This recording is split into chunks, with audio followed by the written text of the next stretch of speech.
மழை வந்தால் மட்டும் ஏன் காளான் திடீர்னு வளருது? நீங்கள் கவனிச்சிருக்கீங்களா? ஒரு இரவு நல்ல மழை பெய்யும், அடுத்த நாள் காலை தடா காளான் எல்லா திசையிலும், தரையில், மரத்தடியில், தோட்டத்தில் திடீர்னு எங்கிருந்தோ வந்த மாதிரி. அப்போ என்ன நடக்குது? காளான் மாயமாக வளருதா? அப்படி இல்லை. இதுக்கு பின்னாடி அதுக்கு மேல் ரகசியம் இருக்குது. காளான் என்பது நம்ம பார்க்குற ஃப்ரூட் மாதிரி தான். அதுக்குள்ளே இருக்கும் மெயின் ஆர்கனிசமை மைசீலியம் சொல்லுவாங்க.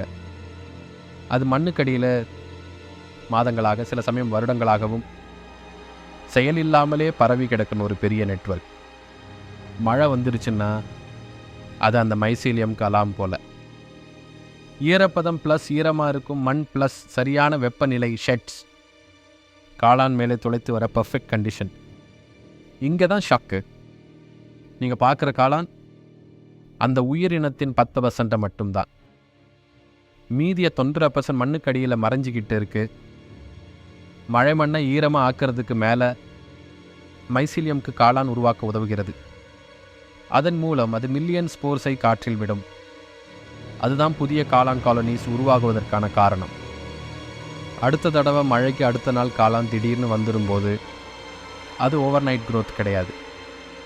அவை நீண்ட நாளாக உங்கள் கால் கீழே சும்மா காத்திருந்தது.